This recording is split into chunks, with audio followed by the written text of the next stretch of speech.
What's going on, everybody? You ever had a photo, you edited it, everything looks good, but the background looks messed up? I'm going to show you how to get a seamless background in Photoshop. So the first thing you're going to do to get this seamless background is basically you're going to go ahead and you're going to duplicate this layer. So if you have a Mac, Command J, and there you go, you will duplicate the image. So the first thing I like to do is I like to grab my lasso tool over here, and I want to make sure that I clean up any spots that I can avoid. Any spots that's avoidable that you can clean up, you want to do so. So right click and I'll do content aware.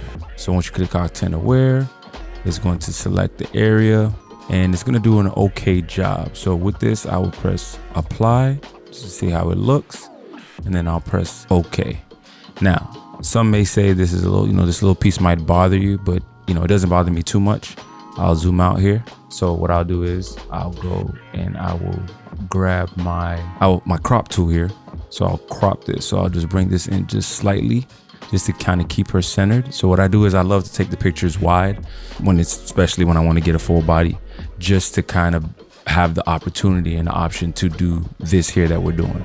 So with this, I want to bring in this a little bit as well, crop it to my liking. Boom, press the check mark, let it do its thing, and then boom, that little area is now gone, as you can see here. Boom, boom, boom, boom. So now with this is your next step. So now with Photoshop, this allows you to do a lot of stuff now. So it's way simpler than it was before. So if you go to your properties here, and you will scroll, you will select subject. So select subject is gonna do its thing. Boom. I selected the subject. Now, it's not going to always grab every piece and small parts of the body. So what I like to do here, I'll go back to my lasso tool. I will circle very lightly any areas that I want to keep in the image.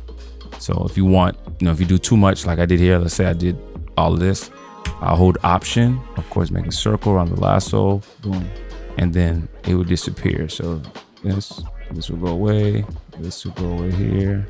And then boom, there you have it. All right, so now, like I said here, I'll go and try to grab as much as I can from any small areas. So I'll make a little circle because I still want this. I don't want this to get, cropped out by any means.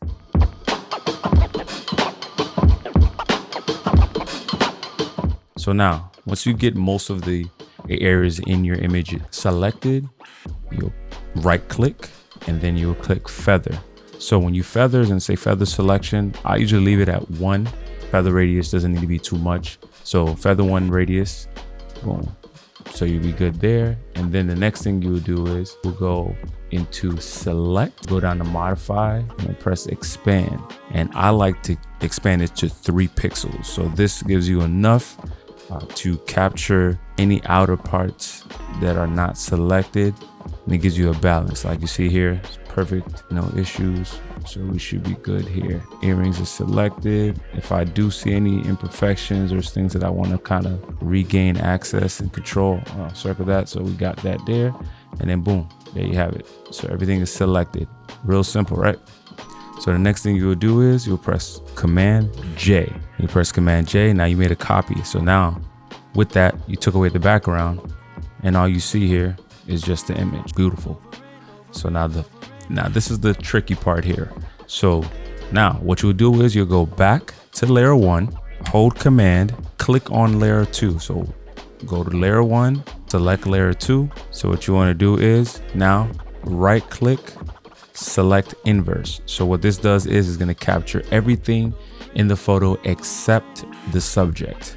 So now as you see here, all these marching ants. So when that is done, you press Command J, and now all you have is just your background. The subject is gone. So when that is done there, so now you can keep everything here. You go back to your layer 3 here, which was just created, and then you'll go to filter, blur, Gaussian blur, and I already have it here, but let's say if it was 0, so it was 1, and I like to scroll until I see fits for the image. Whatever fits and looks good for the image, I'll select.